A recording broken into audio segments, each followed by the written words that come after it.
Buenos días a todos y a todas. Les doy la bienvenida a la conferencia sobre estudios de género en las artes, las humanidades y las ciencias en América. La conferencia va a ser en español, pero necesito cambiar brevemente y decir unas palabras en inglés para nuestros amigos angloparlantes. So before we get started in Spanish, just a brief note. We have arranged Spanish and English simultaneous interpretation to be provided for the webinar. To listen in English to our Spanish-speaking presenters, you will need to select English, the English option. If you're on a computer, you will see a little globe on the taskbar at the bottom of your screen. Click on the globe and then choose the English channel. Then click on mute original audio if you prefer not to hear the original sound at all. If you are on a tablet, you will see 3 dots in the upper right side. If you're on a phone, the 3 dots will be on the bottom right side. Find the dots, click on them, and select English, the English channel, and mute original audio if you prefer that option. Thank you so much. Y ahora volvemos a español. Es un gran placer para mí darle la bienvenida a la conferencia. Voy a empezar por presentarme. Mi nombre es Claudia Valegia. Soy la directora del Consejo de Estudios Latinoamericanos e Ibéricos de la Universidad de Yale en los Estados Unidos. Y como se habrán dado cuenta por mi acento, soy argentina, bióloga de la Universidad de Buenos Aires y actualmente soy profesora en el Departamento de Antropología de la Universidad de Yale. Mi área de acción es la antropología biosocial o biocultural y trabajo con pueblos originarios en el norte de Argentina, particularmente con el pueblo Com de la provincia de Formosa. Me da un inmenso placer darles la bienvenida a todas y a todos a esta conferencia que marca el lanzamiento de la Red Latinoamericana Interdisciplinaria de Estudios de Género. Y me gustaría contarles un poco cómo empezó la idea, cómo surgió la idea de la red. Esto empezó en una reunión que tuvimos con nuestros y nuestras colegas de la Universidad Nacional Autónoma de México. Nos conocimos con Benjamín Juárez y Héctor Zavala como parte de otra red que pertenecemos y tuvimos una conexión instantánea. Decidimos trabajar en un proyecto que nos uniera, trabajar juntos en un proyecto que nos uniera intelectualmente y reconociendo la importancia de los estudios de género específicos de y para Latinoamérica, decidimos embarcarnos en esta aventura que en la cual hemos estado trabajando en los últimos meses.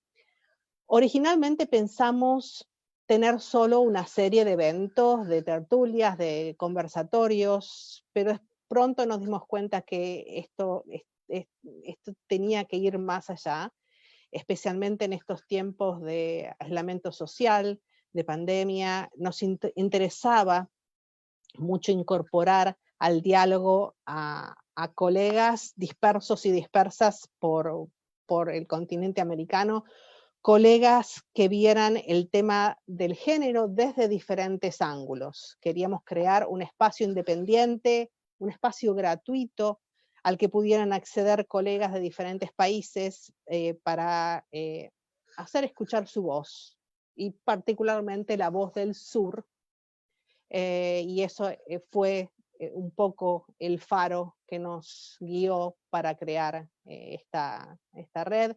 Realmente aprovecho para agradecer a nuestros colegas de la UNAM y de UNAM Boston, que nos permitieron pensar en grande. No podríamos haber encontrado contrapartes mejor preparadas, mejor dispuestas y más entusiastas. Muchísimas gracias. Bueno, ahora les cuento un poquito más sobre la estructura de la red. En este momento la red tiene más de 100 integrantes de 30 instituciones diferentes, desde Canadá hasta Chile y Argentina, toda América. Estamos organizados en 5 grupos de trabajo que tienen sus coordinadores y a los cuales van a conocer pronto. Tenemos un comité ejecutivo integrado por Amneris Chaparro, Moira Fradinger, Benjamín Juárez, Asia Neupan, Héctor Zavala y quienes habla. Me gustaría aclarar que el rol del comité ejecutivo es facilitar el trabajo de la red. Vemos la red realmente como algo comunitario, la estructura es horizontal, el comité ejecutivo no va a dictar la agenda de la red, esto lo hacemos entre todos. El rol del comité ejecutivo es facilitar las actividades, brindar el apoyo necesario para que el trabajo de la red alcance su potencial. Las únicas directrices que me gustaría hacer explícitas son los valores fundamentales que proponemos para la red. Y estos son 3: inclusividad, respeto y libertad académica. La red es inclusiva. Todos los géneros son bienvenidos, todas las cosmovisiones son bienvenidas, todas las experiencias de vida son bienvenidas. La red cultiva el respeto, y el respeto se corporiza en escuchar atentamente al otro y a la otra, y reconocer el derecho a tener diferentes opiniones y a enriquecernos juntos con esas opiniones.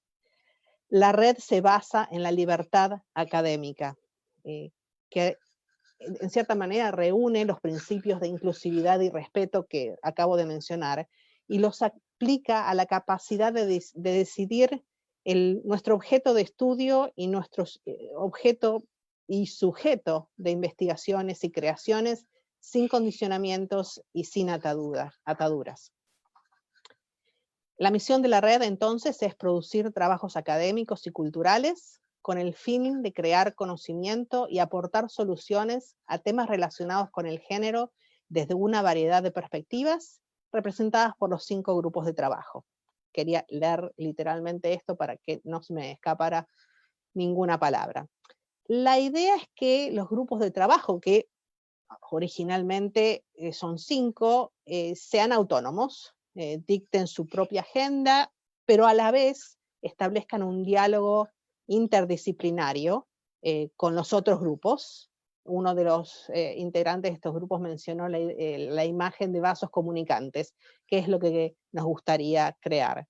El rumbo que tomen los grupos lo decidirán los grupos mismos en base a las necesidades que ellos y ellas identifiquen.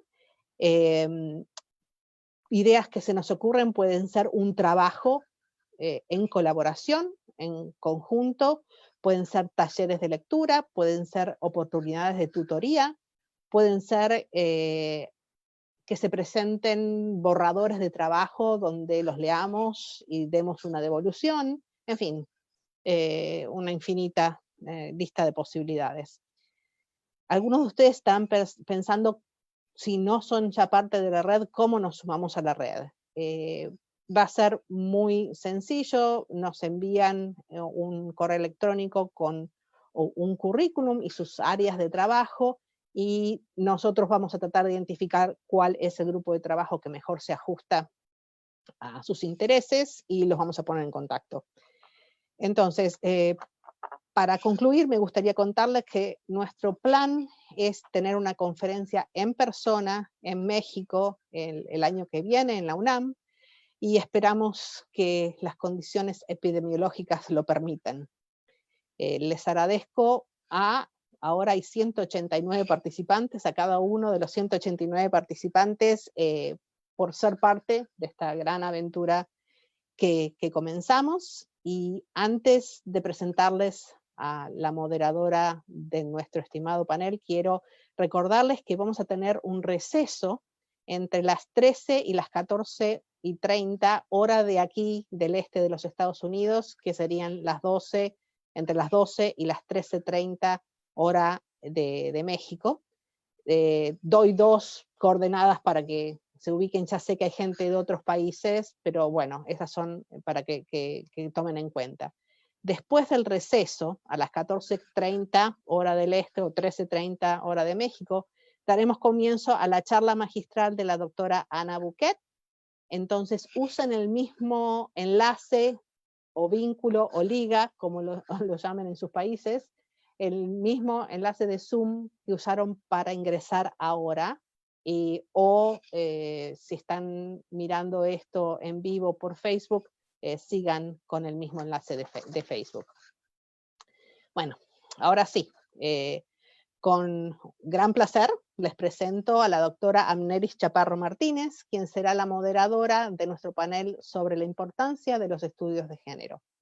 La doctora Amneris Chaparro Martínez se integró al Centro de Investigaciones y Estudios de Género en el año 2018 como investigadora con un proyecto que analiza de manera crítica 3 características del feminismo contemporáneo: el neoliberalismo, el postfeminismo y los feminismos disidentes. Es parte del Sistema Nacional de Investigadores. Amneris es doctora y maestra en teoría política por el Departamento de Gobierno de la Universidad de Essex en el Reino Unido y tiene una licenciatura en sociología por la UAM. Realizó una estancia postdoctoral en la Joven Chair de Economía y Ética Social de la Universidad de Lovaina en Bélgica y un postdoctorado en el Departamento de Sociología de la Universidad Autónoma Metropolitana. La doctora Chaparro Martínez ha impartido cursos a nivel de licenciatura y posgrado sobre feminismo, derechos humanos y teoría política, así como cursos de capacitación sobre la no discriminación, el acoso laboral y la sensibilización de género para personal a instancias del gobierno. Muchísimas gracias, Amneris, por moderar este panel y por todos los aportes que has hecho a nuestro comité ejecutivo. Te dejo entonces con los panelistas.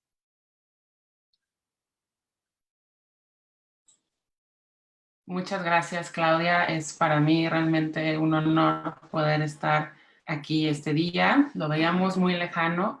Fue hace varios meses, a finales de marzo, cuando comenzaba la incertidumbre sobre esto que sucede ahora en el mundo, que nos reunimos por primera vez con Claudia, con Benjamín, con Asia y con Héctor para planear.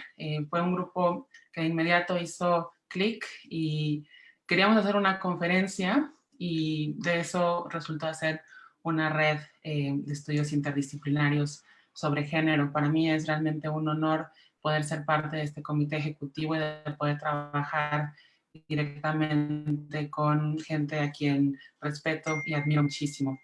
El día de hoy vamos a tener un panel titulado La importancia de los estudios de género.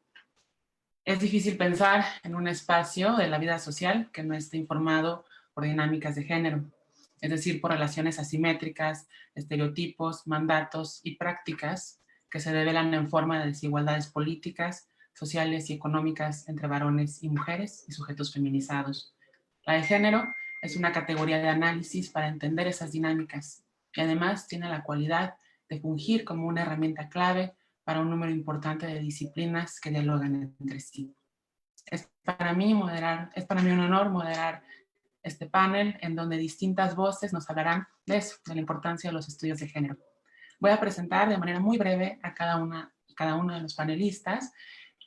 Cada uno de ellos tendrá una intervención de alrededor de 5 a 7 minutos y quiero recordarles que pueden enviar sus preguntas y comentarios para ellas en los espacios del chat, ya sea en Facebook Live o aquí mismo en la transmisión de Zoom. Voy a, como les decía, a mencionar muy brevemente quiénes son, porque me interesa que realmente tengamos un diálogo en vez de pasarme horas hablando de biografías que también ustedes pueden consultar en distintos lugares. Voy a nombrar a las integrantes de este panel, la manera en que están en el programa. Benjamín Juárez Echenique es integrante de nuestro comité ejecutivo en esta red. Él es director de orquesta y director de UNAM Boston. También contamos con la presencia de Moira Fradinger, que es profesora asociada en el Departamento de Literatura Comparada en la Universidad de Yale. Está con nosotras, Lucía Sicha, investigadora, colega asociada en el Centro de Investigaciones y Estudios de Género. de la UNAM y también profesora de la licenciatura en la Facultad de Química, también en la UNAM. Y Alicia Girón está con nosotros. Ella es directora del Programa Universitario de Estudios sobre Asia y África e investigadora del Instituto de Investigaciones Económicas de la UNAM. Voy a ceder la palabra a Benjamín Juárez. Muchas gracias, Benjamín. Y pues la pregunta del millón, ¿cuál es la importancia del estudio de género? Muchísimas gracias, Amneris. Muchísimas gracias, en primerísimo lugar, todas las y los miembros interesados en asistir a esta primera reunión y, desde luego, a Claudia, que ha sido realmente una fuente de rigor, sabiduría y entusiasmo. Quiero también agradecer la presencia de Sandra Lorenzano, quien a su vez está aquí como representante de la doctora Tamara Martínez Ruiz, coordinadora del programa de igualdad de género dentro de la Universidad Nacional Autónoma de México, así como agradecerle a Amneris y a la doctora Ana Buquet, directora del Centro de Estudios, Investigaciones y Estudios de Género de la UNAM, el haber asumido el liderazgo dentro de esta iniciativa. Nosotros, como UNAM Boston, somos simplemente un vehículo entusiasta para facilitar ese diálogo entre académicos, estudiantes, investigadores, activistas que tienen una visión común, que quieren colaborar, que tienen ese espíritu multidisciplinario al que se refería Claudia y que yo veo muy bien representado en la obra de Rosero Castellanos, porque Rosero Castellanos fue una poeta, periodista, ensayista, escritora de obras de teatro, quien conocía bien los planteamientos de feministas europeas de la República de las Letras, como Simone de Beauvoir, como Simone Weil, que también estaba consciente de los movimientos de liberación femenina que se luchaban en los años 60 y 70 en Estados Unidos, pero que a lo largo de su vida y de su obra estuvo también muy consciente de la necesidad de atender problemática local, tanto de su realidad como una mujer en la Ciudad de México o como una diplomática en Israel, como ese contexto, esa sabiduría que encontraba y que celebraba en cada palabra que le viene de su Chiapas natal. Esa lucha contra el patriarcado, contra la visión imperialista, contra la dualidad binaria forzada que también es rechazada en los conocimientos y sabidurías de muchas tradiciones prehispánicas, desde las muxes de Oaxaca hasta la concepción de Ometeotl, de ese mestizaje, esa impureza que va a producir un pensamiento donde los géneros, no solamente entre lo masculino y lo femenino, sino también en el rechazo a un canon impuesto y la creación y desarrollo de un nuevo canon, va a nutrirse mucho desde una perspectiva de las artes. Por supuesto, dentro del pensamiento de feminismo y género latinoamericano, hemos tenido la ventaja de nutrirnos de muchas mentes privilegiadas, como Judith Butler, pero tampoco podemos dejar de lado ese otro conocimiento que nos dan las obras literarias, las obras de cultura popular, la poesía, las obras sinfónicas, las canciones populares representadas en figuras tan icónicas desde nuestro sur como Frida Kahlo o la fotógrafa Gabriela Iturbide. La vida y la creación de personajes como Silvina Ocampo o Saturnino Herrán, de Salvador Novo o Villaurrutia. Y ahí también encontramos una nueva voz dentro de lo que es la música no solamente tradicional, sino la música de concierto, con figuras como Gabriela Ortiz, otra destacada maestra de la UNAM. Por cierto, Villaurrutia también fue profesor de la UNAM y también estudió en Yale durante un año en la Escuela de Teatro. Gabriela Ortiz ha sido invitada, por ejemplo, por la Filarmónica de Los Ángeles a presentar su obra Yanga como parte medular del centenario de esta gran orquesta, mientras la segunda parte iba a ser la novena sinfonía de Beethoven. Una mujer y un hombre, una compositora mexicana y una gran figura del canon universal. Es en esta lucha por romper estereotipos, por celebrar lo impuro, por reconocer en la cultura, la literatura, la música, en leer a Marta Lamas y a Silvia Molloy, en releer a Rigoberta Menchú y a Rita Segato, que podemos encontrar muchas nuevas luces, mucho terreno fértil de investigación en el cine, en las telenovelas, en la cultura popular, telenovelas inimaginables como La Casa de las Flores o Vida, ahora son parte de la conversación cotidiana, y todo esto tiene su origen en ese rescate de estas otras voces, desde Sor Juana hasta la idea de Ometeotl.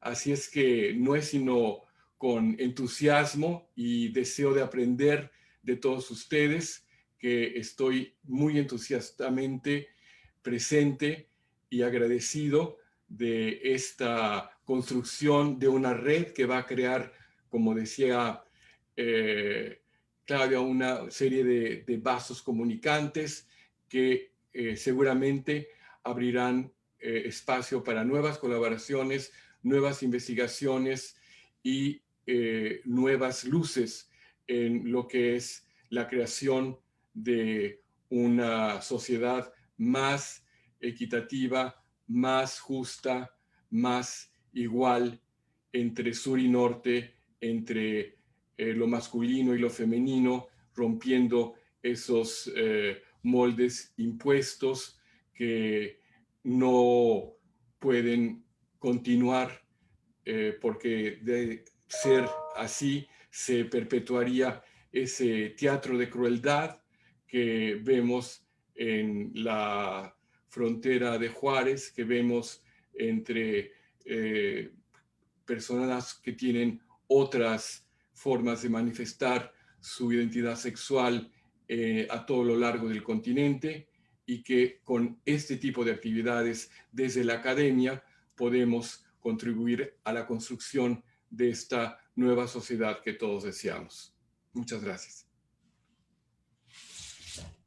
Muchas gracias a ti, Benjamín, por tus palabras. Nuestra siguiente intervención es por parte de Moira Fradinger. Moira, por favor.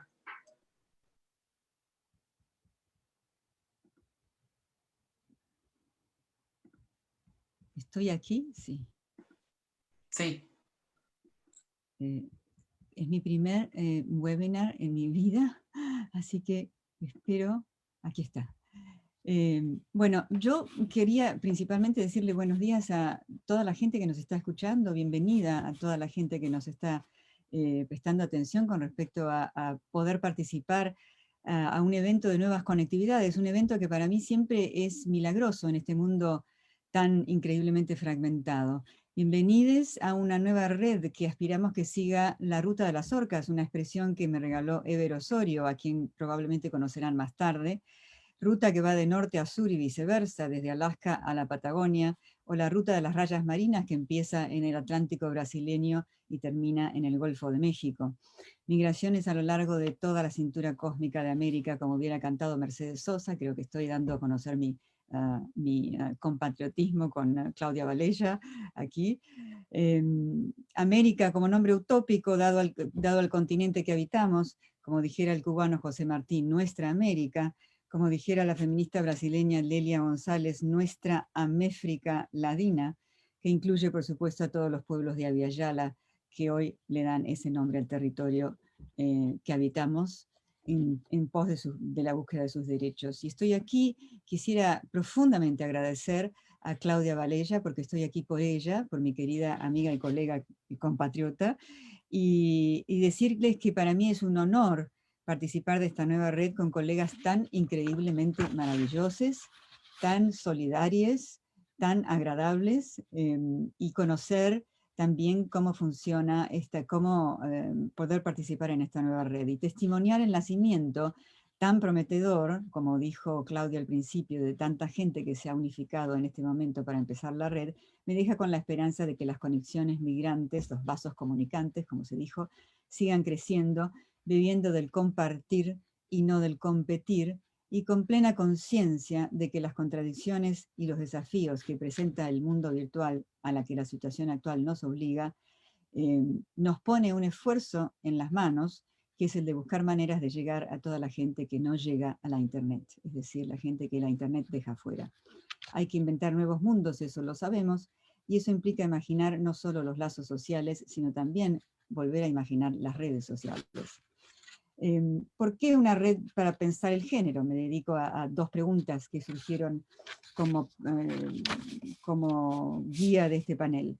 ¿Por qué una red para pensar el género? ¿Y por qué una red para pensar el género de América? ¿Por qué para pensar el género? Solo puede ser para pensarlo críticamente, dado que el género es uno de los ejes fundamentales que nos enlazan en tanto seres hablantes y que los modos actuales de los lazos de género están en explosión y efervescencia, metamorfosis a veces fascinantes y a veces espeluznantes, y en muchos casos agravadas o puestas en visibilidad por la crisis de la pandemia. Lo mismo vale para el lazo o el no lazo, depende desde dónde se lo mire, de la sexualidad. Y pensar género y sexualidad críticamente solo porque el pensamiento crítico es una práctica política. No se trata solo de estudiar el mundo, sino también de cambiarlo, como ya sabemos. Investigaciones de género y o sexualidad, entonces, encarnadas en una práctica política en búsqueda de un mundo que nos horrorice menos. Un mundo en que la variable de género no nos deja pensar como universal y nos obliga a pensar como plural. El género es uno de nuestros lenguajes para hablar de las diferencias y las disidencias, de los poderes y los contrapoderes, de las violencias y las antiviolencias. Es un lenguaje que hablamos por fuerza, todos, todas y todes.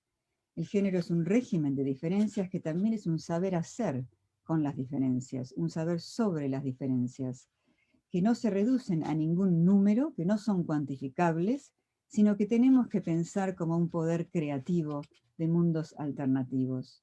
Un saber hacer sobre, al decir de Hannah Arendt, la vacilante equivocidad del mundo, sobre los hechos del plural. El género no le pertenece a nadie, es un idioma que ninguna persona dicta, pero todas las personas hablan. Y nuestro asunto es cuáles son los mundos que podríamos construir con una práctica académico-política que le ofrezcan nuevos idiomas al género, inclusive un idioma en donde éste deje de ser tan crucial para organizar el lazo social. Y el punto 2, ¿por qué una red de género de América? Solo podría ser para pensar desde América, desde los puntos de vista que nacen de la heterogeneidad de nuestra América y sus múltiples idiomas, y no para pensar sobre América, acerca de, en torno de, con respecto a América. Trabajando en el norte, particularmente a los que participamos en el comité ejecutivo, traer las voces del sur se nos hace crucial para combatir lo que todavía sigue siendo una distribución colonial de la producción del saber en la que invariablemente el sur aparece como eterna ofrenda de datos, ejemplos, materia prima, y el norte aparece como eterno productor de tecnología y conocimiento. Queremos ofrecer plataformas para las voces del sur que no se escuchan en el norte. Queremos escribir con trazo profundo y urgente que no hay monopolios en la producción de conocimiento. Esperamos otorgar visibilidad a la imaginación del sur, a la riqueza del sur.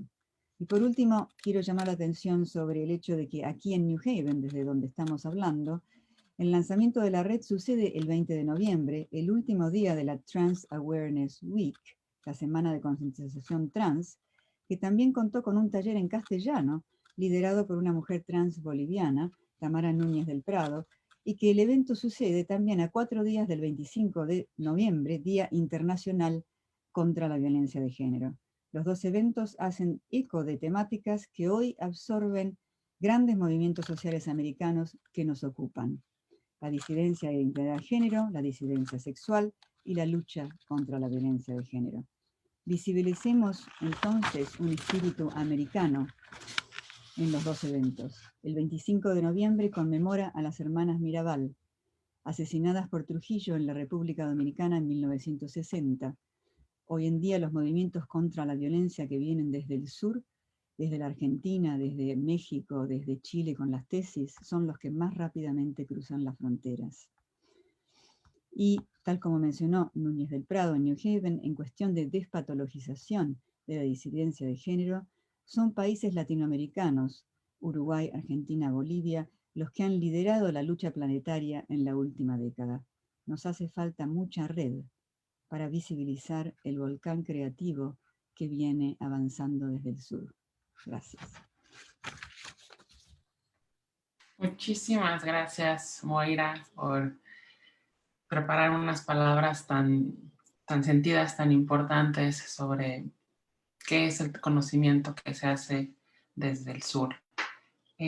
A continuación, quiero presentarles para platicarnos sobre la importancia de los estudios de género desde su perspectiva a Lucía Sicha del CIEG. Muchas gracias.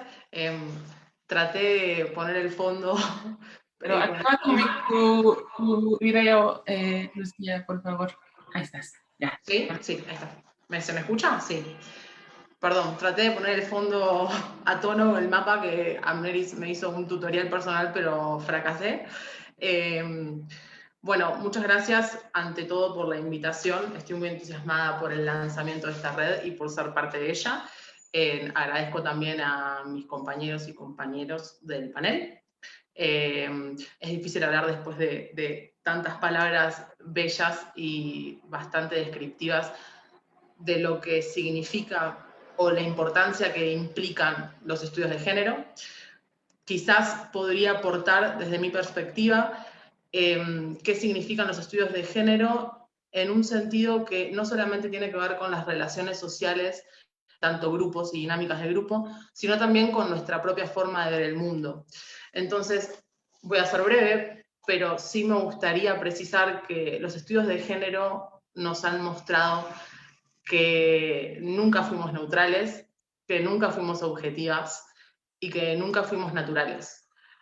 Posibilitan los estudios de género desarrollar una perspectiva de género justamente que cuestiona esta presunta objetividad, neutralidad y naturalidad con la que vemos el mundo y de alguna manera sacude este punto de vista, esta forma de entender la realidad y nos atraviesa de tal manera que llegamos a hasta incluso cuestionar nuestra propia identidad. Y tiene mucho que ver con lo que decía antes mi compañera Moira, y es desde qué punto de vista estamos viendo este mundo. Bueno, es de una cultura, desde una cultura profundamente androcéntrica, y una cultura que desde esta situacionalidad androcéntrica implica la jerarquización de los cuerpos, la subordinación de todo aquello que identificamos como lo feminizado. Entonces, la perspectiva de género no es una opción, es una necesidad. Es una necesidad justamente para poder criticar esta situacionalidad y proponer, a su vez, otras formas de ver el mundo, que rompan con esta jerarquización, con estas relaciones de desigualdad. Y esta ruptura también va a tener que ver con un compromiso político y situado, justamente, situado, y acá vemos la relevancia justamente de una red interdisciplinaria de América Latina, porque el género no es universal, el género también está situado, el género en Canadá no es lo mismo que el género en México, que el género en Argentina. Toda esta ruptura, este entramado subjetivo con el que vemos el mundo y que nos hace pretender universalidad, empieza a desintegrarse con una perspectiva de género que nos obliga a la producción local, a la comunidad y a entender a través de redes y de relaciones cuál es la forma en la que yo veo el mundo y desde qué forma yo estoy legitimando relaciones de jerarquía que incluso a veces una quiere romper. Entonces, la perspectiva de género creo que tenemos que interpretarla como una herramienta que nos hace ver que justamente su necesidad, la necesidad de su existencia, implica ver que nunca nosotras y nosotros podemos producir conocimiento, podemos tener una práctica social sin que esté atravesada por relaciones sexogenéricas, relaciones y relativas a la sexualidad también, a los procesos de racialización, etc. Entonces, cuando pensamos que no tenemos perspectiva de género, estamos situadas en esta forma natural, supuestamente natural de ver el mundo, en esta forma supuestamente objetiva de ver el mundo, y neutral, que es la que reproduce nuestra propia subordinación. Y digo nuestra propia subordinación porque está en función de los intereses de una cultura androcéntrica representada por un tipo de sujeto con unas ciertas características, es un varón blanco, cis, heterosexual, adulto, occidental. Entonces, la perspectiva de género, cuando decimos es necesario desarrollar estudios o producir conocimiento con perspectiva de género, no queremos decir que cuando lo hacemos sin perspectiva de género no la tenemos. Lo que situamos cuando decimos con perspectiva de género es una perspectiva que se corra de la perspectiva hegemónica, de esta perspectiva androcéntrica, que nos corra a nosotras de nuestro marco de referencia y nos haga criticar nuestras propias prácticas. Entonces, creo que la importancia de los estudios de género es poder empezar a entender que en nuestra propia subjetividad, en nuestra propia forma de entender el mundo, es donde más arraigada tenemos una cultura androcéntrica. Y formar una red es fundamental para una comunicación que a través de la interacción nos haga ver qué sesgos estamos reproduciendo y qué sesgos son los que justamente estamos intentando no reproducir. No es posible estudios de género, no son posibles los estudios de género, ni una perspectiva de género, ni una práctica feminista, si no tenemos o no ponemos en crisis nuestros propios valores. Es decir, que los estudios de género y la perspectiva de género nos tienen que hacer sentir incómodas, nos tienen que correr de nuestro lugar de confort y ver que nuestros privilegios, en cualquier eje que los tengamos, implican los obstáculos o son a costa de los obstáculos de otras personas. Y así también visibilizar que los propios obstáculos que nosotras tenemos también tienen que ver con los privilegios de otras personas. Poner en crisis este juego, estas relaciones de poder centradas en privilegios y obstáculos, es uno de los fundamentos para mí de la perspectiva de género, y eso implica y es transversal a todas las disciplinas científicas y también fuera de la academia, o en realidad como parte de la academia también, en nuestra práctica, en nuestra propia vida. Los estudios de género no son el libro que quiera buscar, sino es justamente nuestra práctica cotidiana. Entonces, una perspectiva de género que para mí sea fructífera o fundamental, o de alguna manera el espíritu de la perspectiva de género, es poder en nuestro cotidiano empezar a revisar todo aquello que de alguna manera damos por sentado. Valores que nos van a hacer sentir incómodas, porque socializamos y crecemos en este sistema de valores, pero que al mismo tiempo esa incomodidad es parte de una nueva forma de ver el mundo, de un reacomodo, una reorganización social que nos permita romper con una lectura jerárquica de los cuerpos. Creo que ya terminé, no veo a nadie, solo fotos, pero porque me quedo en el tiempo. Te queda un minuto, no sé si quieras aprovecharlo o... ¿Cuánto me queda? No, lo que sí me gustaría poner en crisis es esta noción de objetividad, pero no solamente que la llevamos al campo de las disciplinas exactas y naturales, porque es muy fácil. La objetividad tiene que ver justamente con lo que decía antes, con una práctica que es cómo yo interpreto mis intereses y mis deseos. ¿De dónde surgen esos intereses y esos deseos? ¿En qué cultura? ¿Son contextuales? Si no son innatos, si yo los aprendo y son sociales, entonces hay una forma de socializar que sigue estabilizando las relaciones de las cuales, por lo menos las prácticas feministas a las que digo, relaciones que queremos romper porque entendemos que, de vuelta, son las que legitiman obstáculos para personas generizadas, con identidad de género y sexualidad feminizadas. Perfecto, muchas gracias, Lucía, justo en tiempo. Ahora tenemos, como se dice en inglés, last but not least, a la doctora Alicia Girón del PUEA.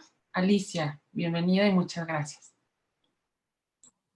Sí, necesito que me pongan, ok, ustedes manejan el Start Video, porque dice que no lo puedo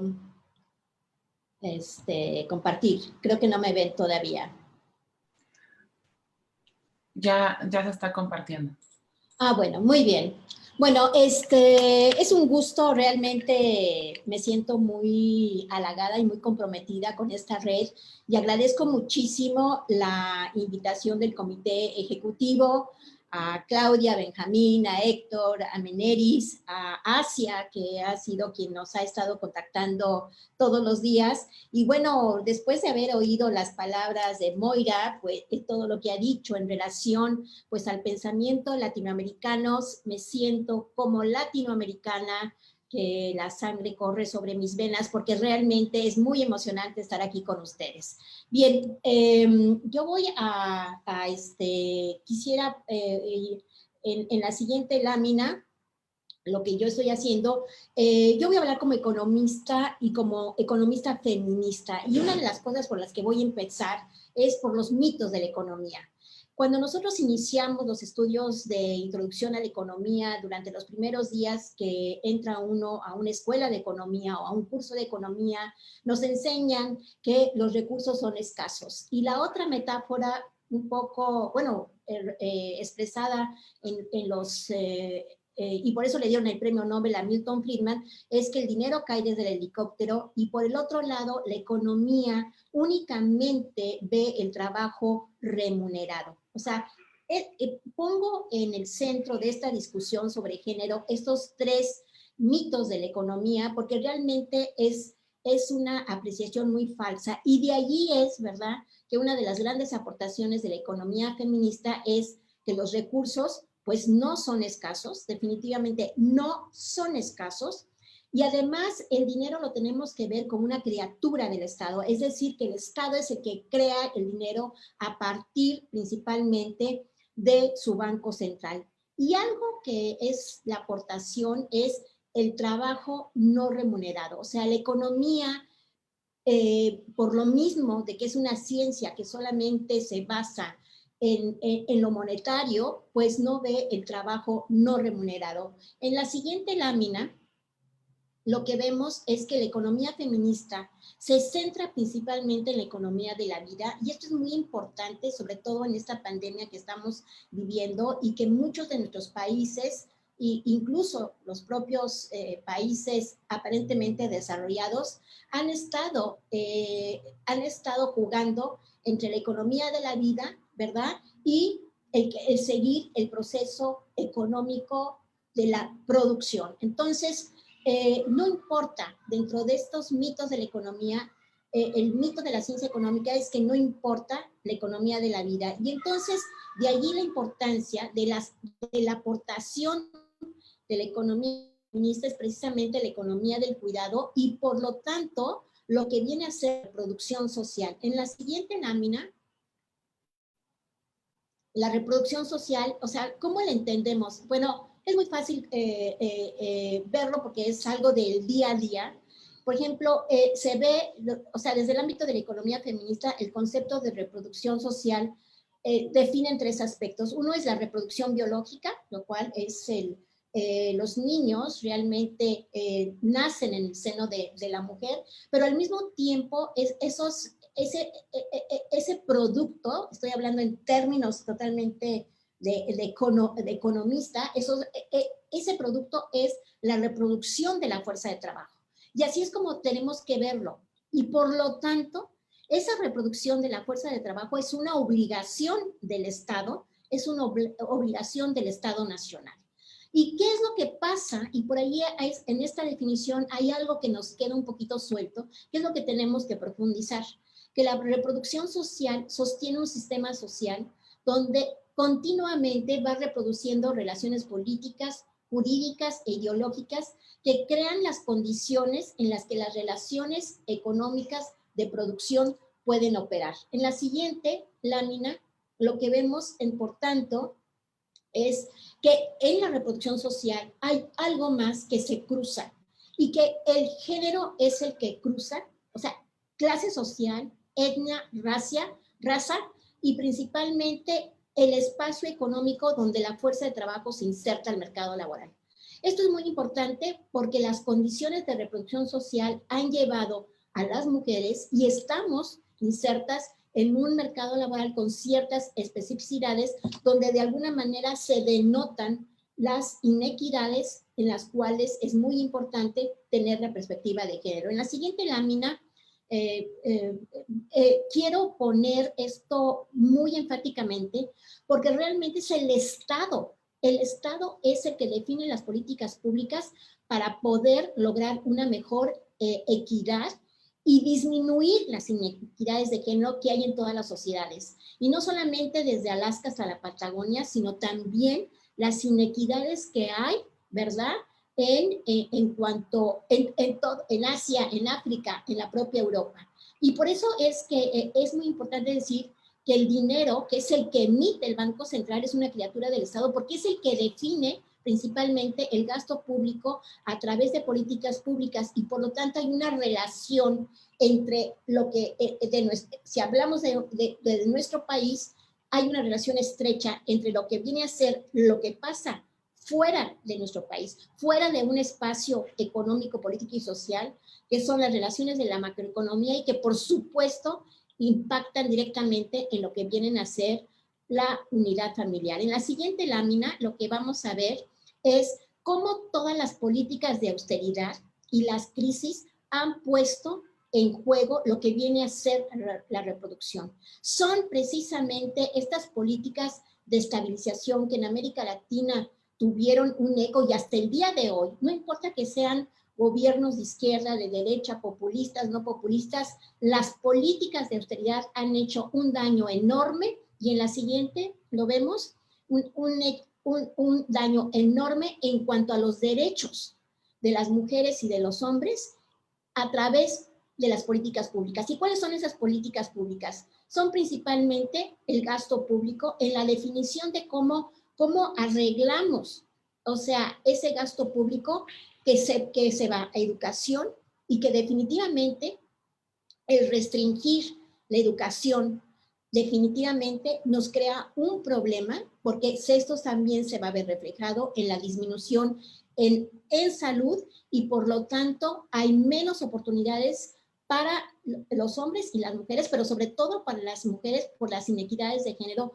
que existen. Y esto se va a ver reflejado en la participación política también de las mujeres. En la siguiente lámina, vuelvo a insistir, desde el punto de vista de la economía, las decisiones que pasan en este momento, y justo, ¿no? Georgieva, quien preside el Fondo Monetario Internacional, dice es que estamos viviendo una de las peores crisis jamás antes vistas. Pues sí, efectivamente, esta crisis que se da por un parón de la economía efectivamente afecta inmediatamente a lo que es las unidades familiares, y ya no hablo de unidad familiar de mamá, papá y niños, unidad familiar donde conviven tanto niños con los abuelos, niños con los tíos, o que muchas veces incluso las niñas son las que se encargan de cuidar a los niños, pues todo esto se ve de alguna manera afectado terriblemente. En la siguiente lámina lo que vamos a ver, y vuelvo a insistir, que las políticas de austeridad impactan directamente en las esferas de la vida social. En la siguiente lámina, esto es muy importante y esto quiero mencionarlo porque efectivamente esto es parte de lo que se trabajó en el alto panel para el empoderamiento económico de las mujeres y son una de las cosas que se deben de cambiar automáticamente, pero esto se cambia definitivamente a partir de la inversión que hace el Estado a partir de las políticas públicas. Y esto es que debemos de combatir las normas adversas y promover modelos positivos, asegurar la protección jurídica y reformar las leyes, reconocer, reducir y redistribuir el trabajo doméstico, que esto es importantísimo. Por ejemplo, aquí una de las grandes aportaciones de la economía feminista es el tiempo, el uso del tiempo al interior de la unidad familiar y cómo se determina que las mujeres dedican más tiempo al cuidado, a la economía de la vida que los hombres, pero además también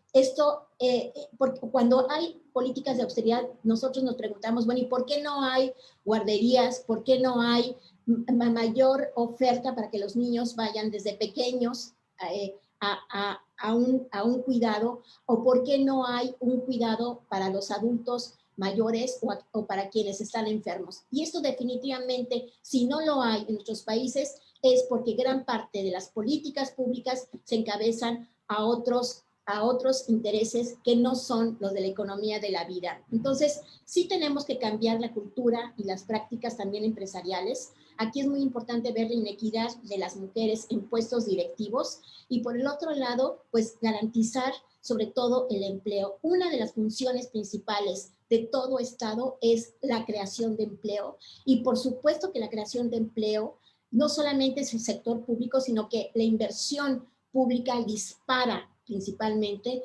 la inversión privada. Y esto nos va a dar a las mujeres, en la medida en que tengamos mayores oportunidades, pues una mayor voz y una mayor presencia colectiva. Entonces, en la siguiente lámina, y ya para poder terminar, quiero enfatizar definitivamente que hay una lucha entre lo que es la economía de la vida y la economía que nos exige que salgamos todos los que somos trabajadores indispensables, ¿verdad?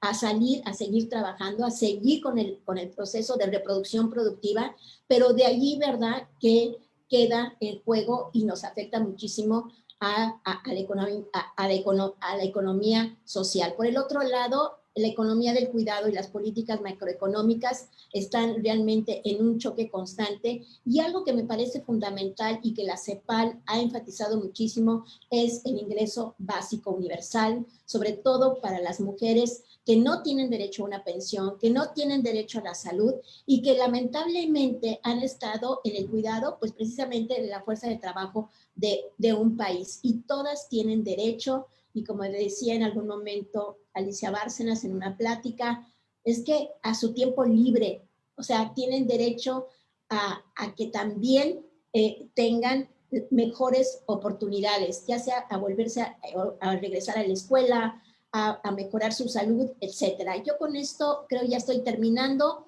No sé si hay una siguiente lámina.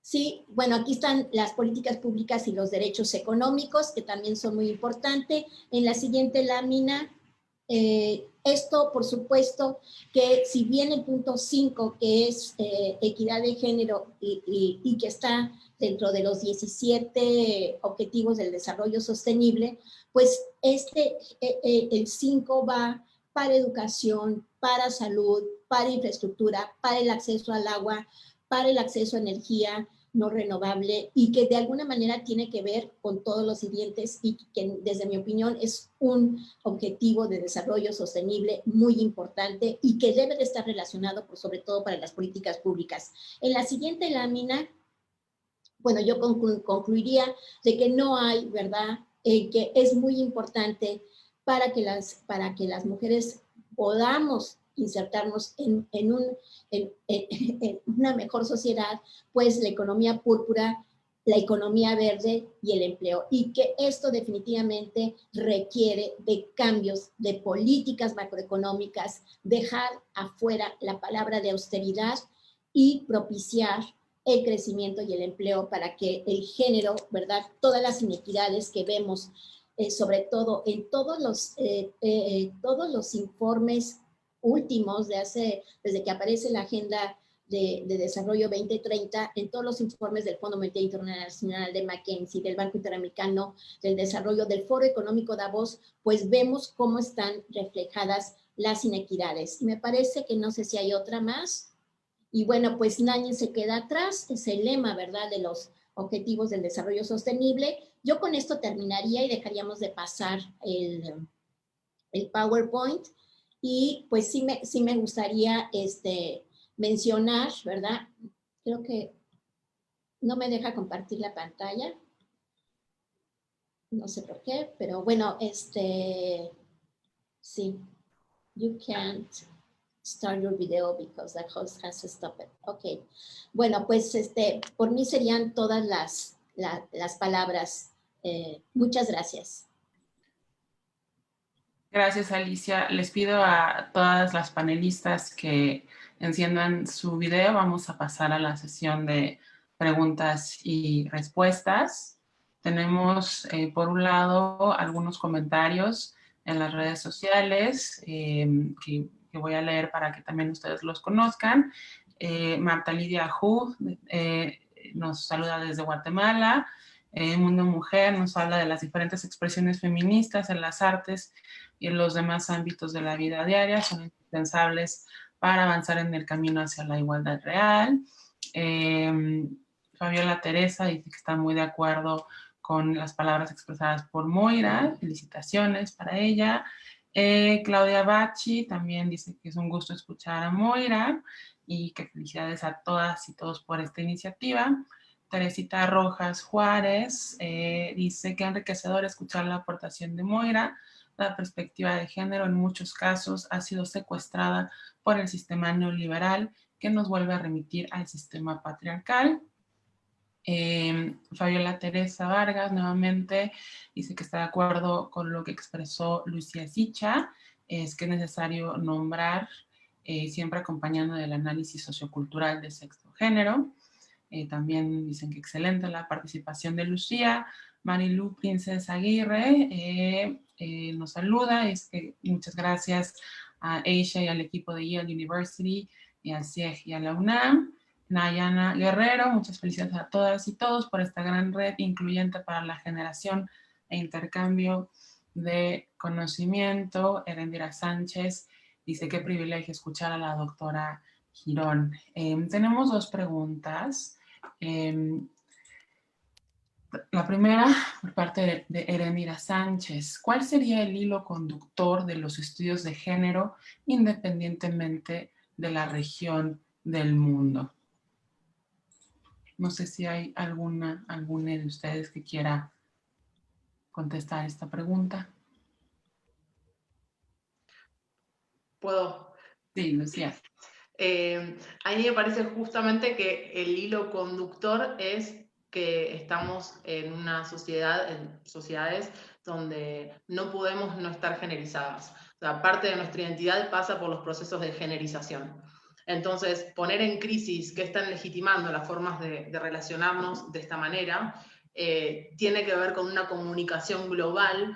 Sí es importante el desarrollo en América Latina y dentro de América Latina todas las particularidades y también en diálogo con otros países y otros lados, ver cómo las relaciones de género, es este hilo conductor, la generización, tienen estas singularidades que son necesarias empezar a dilucidar para poder ver cómo impacta en nuestro cuerpo, en nuestra sociedad, en nuestra forma de organizarnos. Entonces me parece que para pensar un hilo conductor es lo primero que se nos tendría que venir a la cabeza. No hay cultura, por lo menos occidental, ¿no?, que hoy conozcamos, que no esté atravesada por las relaciones de género. Es nuestro marco de referencia. Sea que nos identifiquemos personas cis, personas trans no binarias, el marco de referencia es el sistema binario. Entonces, ese binarismo, que además implica un sistema de valores asociado, no casual, sino causal, y que tiene que ver con las dicotomías entre razón, emoción, mente-cuerpo, esto de universal, concreto, etc.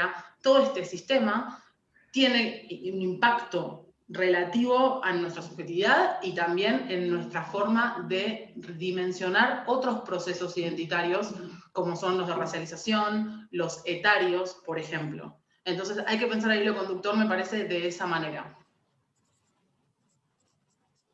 Moira. Yo no podría estar más de acuerdo con lo que acaba de decir Lucía. Simplemente quisiera agregar una cosa que para mí es fundamental desde que yo me sumí al tren del feminismo, ¿no? Muchos años antes, y es que el hilo fundamental es el cambio para mí. Es una práctica académica en este caso, porque estamos armando una red académica que no puede dejar de ser activista. Es decir, no puede dejar de tener una pata muy fuerte, muy profunda, bien plantada en la política para el cambio. Yo siempre digo un mundo menos horroroso, ¿no? Porque pensar en un mundo utópico, bueno, ya sabemos dónde llega, pero creo que la cuestión es construir mundos a través de nuestras conexiones y de nuestras investigaciones y de nuestros descubrimientos, como decía Alicia también, ¿no? Construir un mundo en donde la vida se nos haga menos espantosa, como a mí me pasa en este momento que yo me horrorizo permanentemente, ¿no? Entonces esa es la cuestión a la que aspiro. Con lo que quiero decir, en resumidas cuentas, es que la práctica académica feminista es una práctica política. No sé si Alicia o Benjamín quieran añadir algo. Bueno, sí, yo creo que es muy importante poder diferenciar a veces entre economía feminista y economía del género, y lo voy a decir. Economía del género es cuando nosotros, y por eso es que siempre estamos luchando por presupuestos con enfoque de género, es el que se ven las desigualdades que hay a partir de las estadísticas. Y bueno, no solamente a partir de las estadísticas, sino como seres sociales nos damos cuenta de esa disparidad que hay entre hombres y mujeres y que vamos naciendo así. Y que en América Latina lo vemos sobre todo de que las niñas estamos condicionadas a cuidar a los hermanitos, a hacer los cuidados de la casa, pero porque son patrones culturales que vienen, que son ancestrales. Entonces, aquí es donde poco a poco, y yo insisto mucho en las políticas públicas, que es el medio realmente para poder cambiar. O sea, ¿por qué un gobierno nos quita acceso al cuidado de guarderías? ¿Por qué? ¿Por qué no podemos tener centros o casas de día o casas para los abuelos donde puedan estar mucho mejor conviviendo? ¿Y por qué la mujer tiene que ser, no solamente trabaja en la economía formal, trabaja en la economía informal y además tiene que estar al cuidado de la vida? Entonces, yo creo que aquí es, y lo digo porque no es porque sea un gobierno de derecha, de izquierda, populista, no populista, sino que son cuestiones donde aquí sí el movimiento feminista tiene que luchar. Y cuando hablamos de movimiento feminista es que incluye a todos los géneros, y esto me parece que es fundamental. Y bueno, es un tema muy apasionante, todo lo que se ha dicho, o sea, realmente, pues estoy muy contenta y podría seguir platicando, pero creo que tenemos algunos minutos. Gracias, Neris. Gracias, Alicia. Efectivamente, podríamos quedarnos horas platicando, que es un poquito lo que nos ha pasado en el comité ejecutivo, que queremos tener reuniones muy chiquitas y estamos horas platicando porque es una especie de tertulia la que hemos desarrollado de manera espontánea. Benjamín. Yo simplemente quisiera, bueno, felicitar la increíble sabiduría de Moira, de Lucía, de Alicia, y subrayar que no estamos hablando de temas biológicos, sino de temas culturales. Y en el caso de Alicia, simplemente quisiera que nos hiciera un breve comentario sobre dos personajes icónicos en esta discusión, que podrían ser Margaret Thatcher y Deirdre McCloskey. Y quizás con un poquito de introducción sobre Deirdre McCloskey, que es muy conocida entre los economistas feministas radicales en México y América Latina, pero no quizás del público en general. Y este es uno de los temas importantes, que la red tiene que ser una herramienta para amplificar la discusión, la inclusión y las voces de todas ustedes. Sí, bueno, así muy sencillo, yo creo que McCloskey es una de las personas que ha roto todos los paradigmas. Economista, lesbiana, bueno, trans y además marxista. Entonces, ha roto todo y ha sido una figura pues muy comentada dentro del medio de los economistas, pero ha luchado contra todos y ha roto paredes y demás. Entonces, yo creo que estas figuras nos inspiran de alguna manera, y sobre todo en la economía, Benjamín, porque por eso inicié con los mitos de la economía. La ciencia económica está muy mal y desgraciadamente quienes son los economistas grandiosos que dirigen nuestros países, y no hablo de América Latina, sino en general, ¿verdad? Hacen un daño enorme a las inequidades que hay entre los diferentes géneros. Y por supuesto, Margaret Thatcher, una persona sumamente inteligente, pero que llevó los programas de la austeridad al fondo. Y ese es lo que a mí, esa palabra, bueno, no la soporto. Y voy a decir algo que siempre confieso, Benjamín. Y lo digo sinceramente, no me importa, pero lo voy a decir. Yo estuve en una escuela católica de madres benedictinas. Y cuando venía la cuaresma, había que hacer la austeridad. ¿Y en qué consistía la austeridad? En dejar de comer, estar en la casa, no podías jugar, infinidad de cosas. Y esa austeridad que yo recibí de niña es lo que ahora veo en nuestros gobiernos. Entonces, cero austeridad es que no hay que gastar, ¿no? Es austeridad franciscana, no gastes. Y yo lo que digo a mis alumnos, y con esto termino, si tú no gastas, si tú no tienes empleo o te reducen tu empleo y no gastas, en ese momento estás afectando a una persona que hace el producto que tú vas a consumir y que vas a dejar de consumir, y estás dejando sin empleo a la otra persona y a su propia familia. Entonces, yo creo que es un concepto que tenemos que romper de estos gobiernos que definitivamente, eso sí, pagan el servicio de la deuda externa, no se quieren enfrentar, es más, negocian con BlackRock, que es el caso de Argentina, y ¿para qué tenemos que consumir si consumir es un pecado capital? Y yo con esto termino.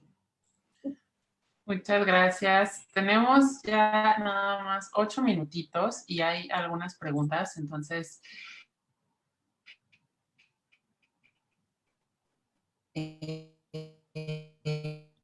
a lo mejor si puede sus hijas. Stephanie, género más significativos que ha identificado en la disciplina del urbanismo. No sé si alguno de los panelistas sabe una. Bueno, la perspectiva de género en urbanismo, y ahí hay bastantes estudios dentro de la Escuela de Arquitectura y Diseño de Harvard, así como en universidades de Andalucía y de Colombia, es simplemente espacios que sean seguros para mujeres y para personas que asumen otras identidades sexuales y que además rompan con ese patriarcado que favorece también la creación de oportunidades de capital para los hombres a costa de los demás. Y esto va desde los grandes centros comerciales hasta el comercio informal en las calles, y obviamente es un tema donde el urbanismo feminista también tiene que romper muchos paradigmas de para qué la ciudad, para quién la ciudad, cómo la ciudad. Moira. Yo quiero agregar un comentario porque hace 2 semanas leí un informe que no tiene necesariamente que ver con América Latina, pero supongo que en América Latina también sucede, sobre campos de refugiados, particularmente en Europa y en el Medio Oriente. Y lo que vos decís, Benjamín, justamente es lo que las feministas que escribieron este informe sobre campos de refugiados apuntaban sobre, por ejemplo, organización del espacio en torno a la accesibilidad a las facilidades de los baños, para que las mujeres particularmente, y los cuerpos feminizados, como bien decía Lucía, transcurran o circulen por espacios más seguros. Y supongo que en el campo latinoamericano debe haber mucha gente, que yo particularmente no conozco, pero debe haber mucha gente que está trabajando precisamente sobre cómo organizar el espacio, de tal manera de que los cuerpos feminizados y los cuerpos más vulnerables circulen con mayor libertad, ¿no? Alicia. Sí, solamente un dato. Acabamos de presentar un trabajo sobre violencia en el seminario de la Federación Mexicana Universitarias, y uno de los datos que me llamó mucho la atención de la encuesta que se hizo por parte de mujeres es que el 85% de las mujeres se sienten inseguras en el transporte público y por supuesto en la ciudad. Esto me parece importantísimo, pero es lo que estoy diciendo, la violencia tiene que ver precisamente por esa falta de gasto público en infraestructura. O sea, cuando se empiezan a ver cómo estas partes que afloran de nuestra cultura o que afloran como problemas cotidianos, tenemos que cruzarlas con lo que es la economía. Gracias.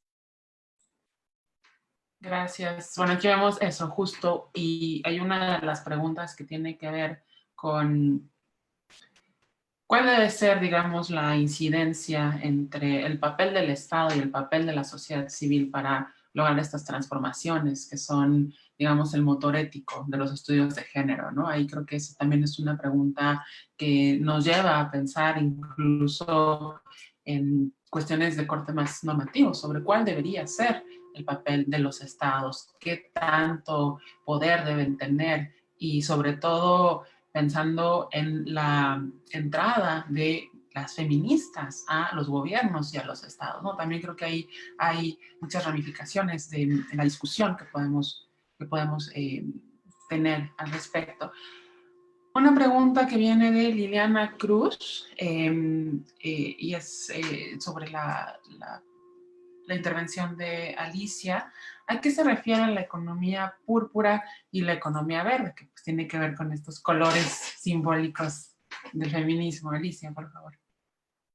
Sí, la economía púrpura es principalmente el cuidado de la vida, pero principalmente es care economy. O sea, es la importancia está relacionado con el uso del tiempo, las actividades que hacen las mujeres en las unidades familiares, y precisamente va a care economy, al cuidado de la vida. Y economía verde es la economía que va definitivamente a los renovables, a los instrumentos. Entonces ahí es donde se cruza, y hay muchos estudios. Hay un estudio en particular que se ha hecho para Turquía, y otro me parece que es para Manhattan, donde se hacen, o sea, invertir en ese tipo, por ejemplo, es muy poco los datos que han hecho las economistas feministas.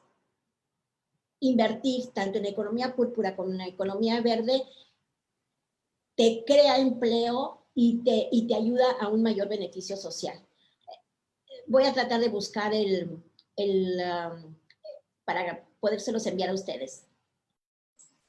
Muchas gracias, Alicia. Otra pregunta para la última ponente, es decir, para Alicia. ¿La solución entonces la tiene únicamente el Estado para la equidad de género? Considerando que la representación social, ya sean las ONGs o la organización social, tiene un gran impacto para las políticas públicas que se pueden llegar a crear. Asimismo, en la academia se hace un gran esfuerzo de aportar en el ámbito de género. Bueno, definitivamente yo considero que sí, las políticas públicas son importantísimas, pero recordemos que el gasto público, el presupuesto de gasto público pasa por regímenes democráticos, es aprobado en los parlamentos. Esto es muy importante verlo, porque no es de que se le ocurre el Estado así como una cuestión abstracta. Todo el gasto pasa por aprobación, o sea, levantar la mano de los diputados y posteriormente de los senadores. Aquí es muy importante. Otra cosa que es muy importante, sí, la participación de la sociedad civil, considero que es importantísima, pero también es muy importante lo que está, y que lo voy a decir, es en la Agenda 2030, lo que está atrás de la Agenda 2030 son dos palabras claves, shareholders y stakeholders. Y a veces se cruza shareholders con stakeholders. Me cuesta mucho trabajo a veces diferenciar, pero stakeholders lo entiendo perfecta. Son los accionistas de las empresas. Entonces, aquí es donde el movimiento feminista y los movimientos populares son importantísimos para manifestarse y que haya mejores políticas públicas para la sociedad. Y sobre todo, la equidad, o sea, disminuir la equidad entre géneros. Quizás es muy complejo y, bueno, así son como bullets, ¿no? Que pero es mucho más profundo. Gracias. Muchas gracias. Ya habrá mucho tiempo para seguir desarrollando estos temas en los grupos de trabajo. Hay una pregunta aquí que me parece importante porque tiene que ver un poco con lo que mencionaba Claudia al principio en la inauguración. Dice aquí, bueno, la pregunta está dirigida a Lucía Sicha. Saben que ya se me parece. A ver, no, aquí está. Es de Sebastián Zamudio. ¿Cómo incluir más y más el discurso de perspectiva de género e iniciar incomodidades en nichos androcentristas y sexistas como el derecho como alumna o alumno? En los que, en experiencia propia, hay un monólogo tradicional en la mayor parte de los casos por parte de profesoras, profesores, hombres cis. O sea, básicamente la pregunta es cómo hacer este discurso de incomodidades para la currícula, ¿no? Está buenísima la pregunta. Yo creo que una buena estrategia es plantear que no hay una forma de ver el mundo que no está atravesada por una perspectiva de género. Retomo lo que quise decir antes, y es que todas las personas tenemos una perspectiva de género desde que parte de nuestra identidad está generizada.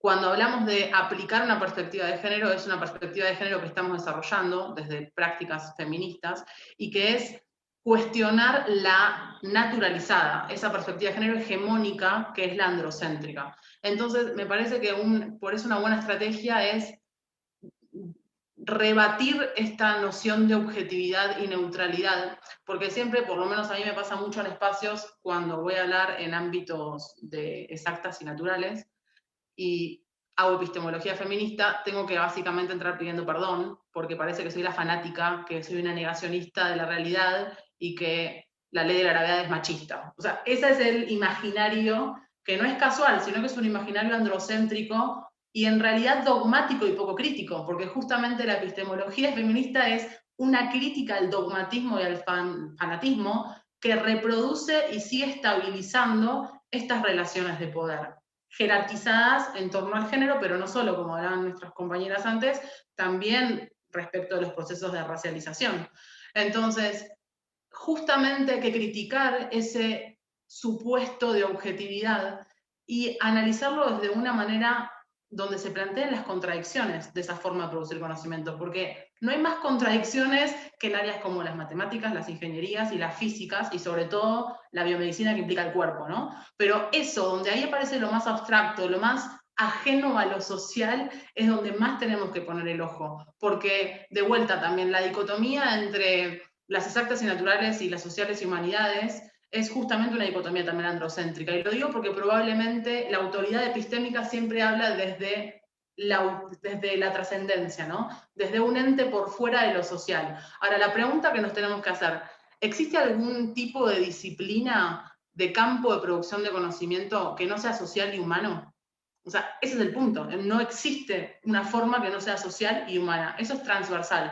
Socializar y humanizar entonces implica situar. Una persona que está cómoda en sus valores y sus privilegios está reproduciendo un cierto tipo de orden social, y eso es lo que tenemos que empezar a ver y a incomodar. Digamos que esos privilegios implican mis obstáculos.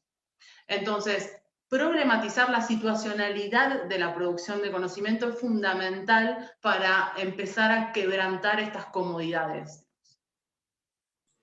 Muchas gracias. Tenemos que concluir este panel para dar paso a la siguiente actividad.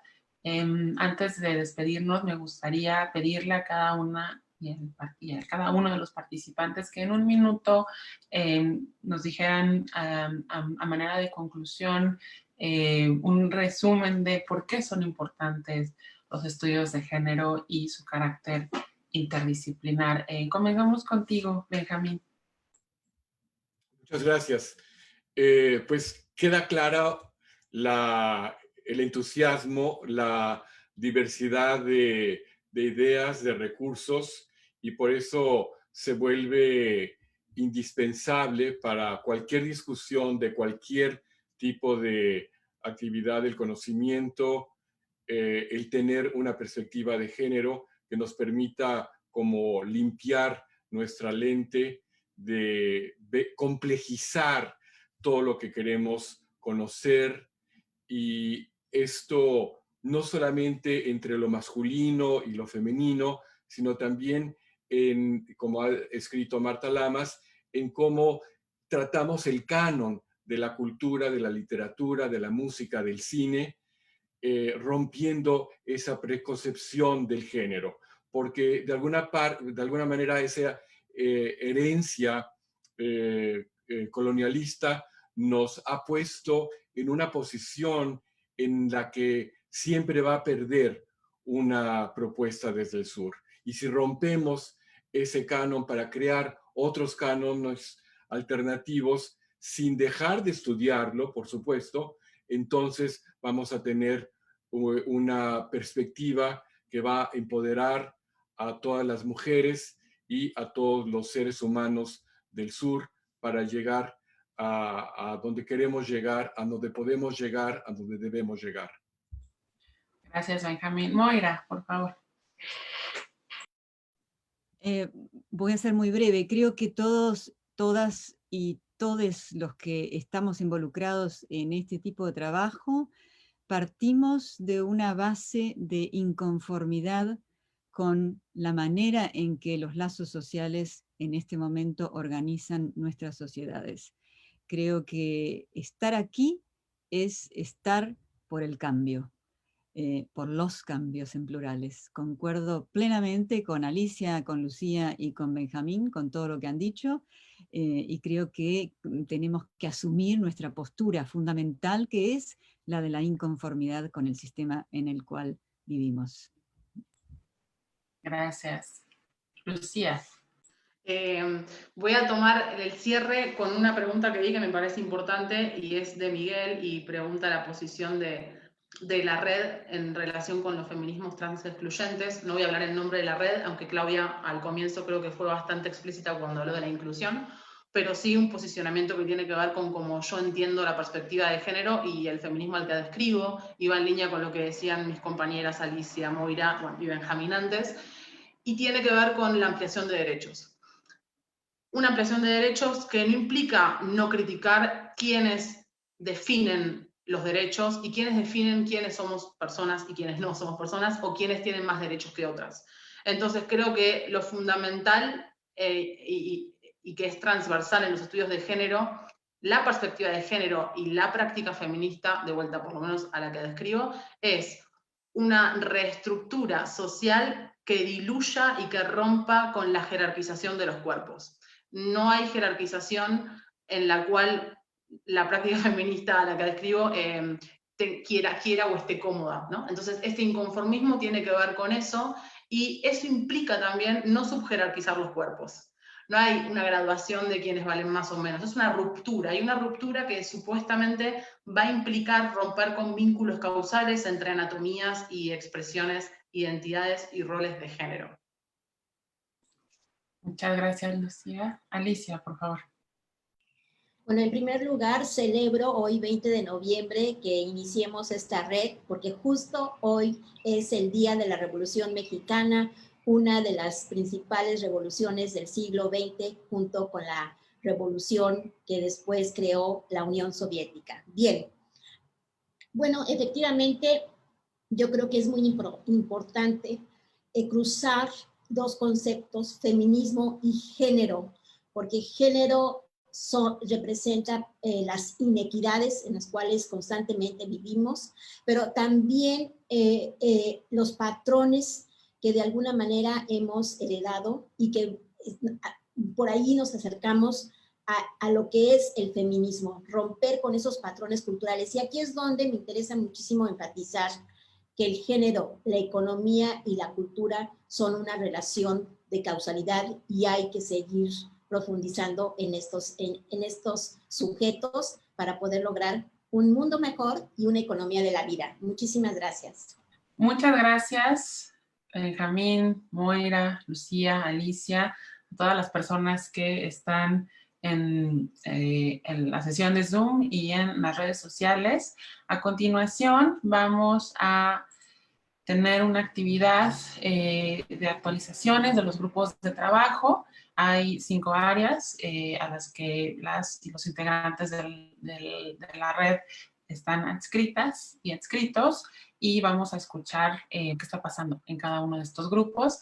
Les agradezco enormemente y seguimos con las actividades. Recuerden que vamos a tener un receso y regresamos, bueno, no ahorita, sino después de esta sesión de los grupos tendremos un receso y regresaremos a las 2:30 hora del este de Estados Unidos, 1:30 hora de la Ciudad de México para la conferencia magistral. Muchas gracias. Bueno, muchísimas gracias. Sí, aplausos generales. Muchísimas gracias a los y las panelistas. Realmente fue una sesión, como decía Amneris y Alicia, para hablar horas y horas, pero estamos un poco limitadas en el tiempo. Así que vamos a comenzar con los coordinadores de los grupos de trabajo que van a compartir un poco su visión de trabajo. Empezamos con Ali Siles del Centro de Investigaciones y Estudios de Género de la UNAM, que es uno de los coordinadores del grupo de trabajo de género y educación. Adelante, Ali. Hola, ¿qué tal? Buenas tardes a todas, a todos. Buenos días por acá todavía.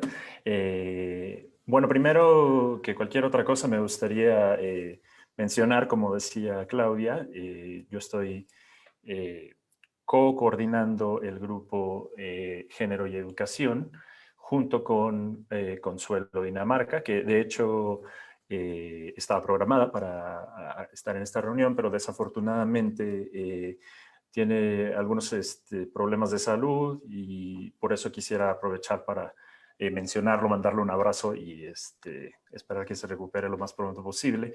Y bueno, decir que bueno, hemos estado intentando como vincularnos, quienes estamos adscritos a este grupo de trabajo. Es un grupo muy vasto por la propia temática, digamos, y en ese sentido es muy vasto. Educación y género, o género y educación, bueno, es un área que tiene una amplitud y una serie de oportunidades de trabajo muy importantes. Y sin embargo, bueno, todavía somos un grupo un tanto pequeño en términos más cuantitativos, somos poquitas personas las que estamos ahí. Y bueno, lo que hemos discutido es que lo primero, lo fundamental, es comenzar a comunicarnos entre nosotras, entre nosotros, empezar a compartir nuestras líneas de trabajo, nuestros temas de trabajo, para lo que hemos planteado la posibilidad de reunirnos más adelante como grupo. Si hubiese alguien interesada o interesado en participar, si cree que su perfil, sus temas de interés, sus líneas de investigación, etcétera, caben en este grupo, pues estaremos muy contentos de escuchar y de leer sus participaciones. Básicamente, como decía, eso es lo que estaremos intentando hacer, intercambiar trabajos, ideas, hasta ahora, lo que ya se está haciendo, en lo que cada quien está trabajando, para ver qué tipo de vinculaciones podemos hacer con vistas a que el trabajo del grupo pues, nos ayude a generar una discusión interesante, productos de conocimiento interesantes también, colaboraciones de trabajo interesantes entre las miembros y los miembros del grupo. Así que, pues, si hay alguien, como decía, que nos esté escuchando y que esté interesada o interesado y que crea que su perfil y sus intereses de trabajo cabrían bien en nuestro grupo, bueno, estaremos bienvenidos o estaremos felices de darles la bienvenida y de escuchar sus propuestas, así que por favor que nos contacten, ya se han hecho públicas como los canales de comunicación, así que básicamente eso es lo que tenemos por ahora.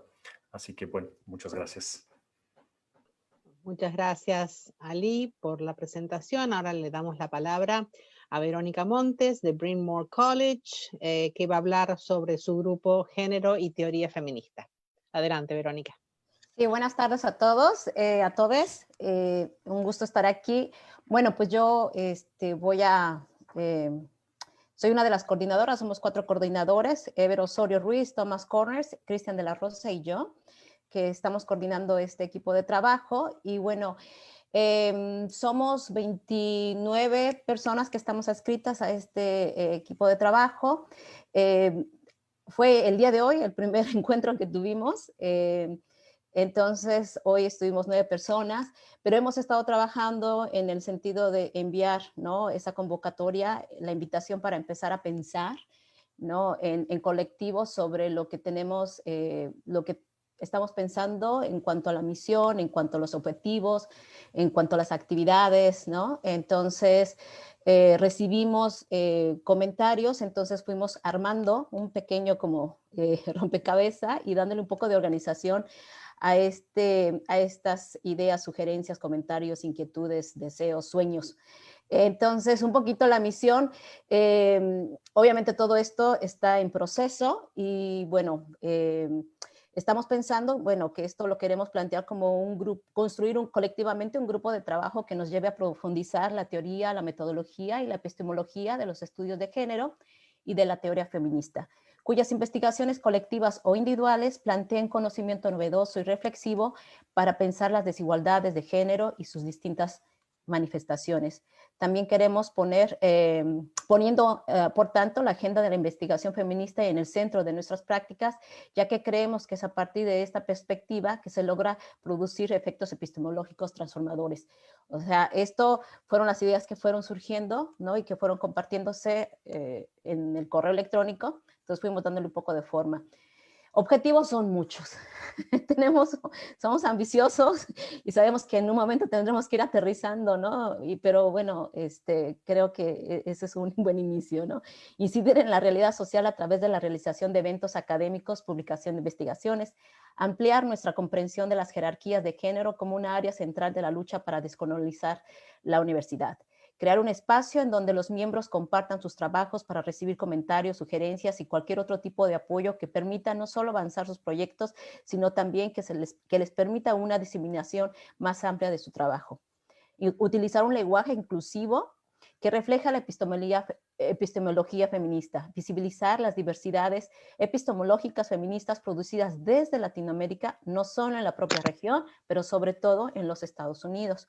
Generar un espacio de reflexión para la construcción de una teoría feminista y de género que aborde la dificultad de traducir gramáticas de género, ¿no? Y bueno, en las actividades estuvimos también soñando bastante, dando ideas, publicaciones colectivas, nos interesaría, colaboraciones individuales e institucionales, traducciones, por ejemplo, estábamos soñando un poco en ese sentido, buscar grants para financiar traducciones al inglés de trabajos feministas escritos en castellano. Podríamos pensar, por ejemplo, en llamarle Colección de Pensamiento Feminista Latinoamericano, Biblioteca de Saberes Feministas Hemisférico, Cronología del Pensamiento Feminista en las Américas, Diccionario de Intraducibles. Esto fue algo que comentó Moira en cuanto a cómo traducimos este tema o este concepto de género, feminicidio, transvesti, ¿no? También pensábamos que quisiéramos formar que nuestro espacio fuera una plataforma, ¿no?, para activistas académicos en Latinoamérica que ofrezca este espacio para invitar a un diálogo entre los que están haciendo, empujando, produciendo los cambios en los diferentes países de Latinoamérica, ¿no? Tutoría de jóvenes académicas feministas, es decir, apoyo a mujeres adultas jóvenes que se trasladan a estudios feministas. Como se pueden dar cuenta, o sea, son muchas cosas las que tenemos, pero bueno, ir aterrizando, creo que, como lo comenté hace un momento, las ideas, el entusiasmo es ilimitado. Y bueno, también planteamos esta mañana empezar ya a aterrizar, dándole forma, por ejemplo, en cuanto formalización de los tiempos de trabajo, ¿no? Coordinamos, pensamos empezar ya a empezar el año nuevo, un año con un plan de trabajo, y entonces estamos con la tarea de organizarnos en las próximas semanas para definir cuándo empezaríamos a trabajar. Estamos pensando reunirnos una vez al mes para empezar a dialogar y empezar a aterrizar de todo esto, qué es lo que vamos a poder realizar y cómo realizarlo. Entonces, pues están invitados a los que estén escuchando, si están interesados en este grupo de género y teoría feminista. Y algo con lo que quiero cerrar también es la parte que me parece súper interesante en el sentido de la diversidad que estamos presentes en este grupo de trabajo, colegas de la UAN, en Azcapotzalco, del Colmex, Instituto Mora, acá en Estados Unidos, bueno, de Yale, yo que estoy en Bryn Mawr, Penn University, Universidad de Boston. Entonces hay una amplia diversidad, entonces, en ese sentido, y de diferentes experiencias, entonces creo que, y multidisciplinario. Entonces, pues, ese es el reporte. Gracias. Muchísimas gracias, Verónica. Excelente resumen y muchas gracias por el entusiasmo. Realmente se siente. Vamos a pasar ahora a Débora Tomé, con el tercer grupo de la Universidad Federal Fluminense de Brasil, que es una de las coordinadoras del grupo de género, economía, pobreza y salud. Adelante, Débora. Hola, buenas tardes a todas, a todos, a todas que están hoy. Yo soy investigadora asociada de la UF en Río de Janeiro, del Laboratorio de Estudio de Género, y soy doctora en Ciencia Política y soy una de las 3 coordinadoras de este grupo de género, economía política, género, economía, pobreza y salud, junto con Celeste Wagner, Rosario Aparicio y Gisela Sarenberg.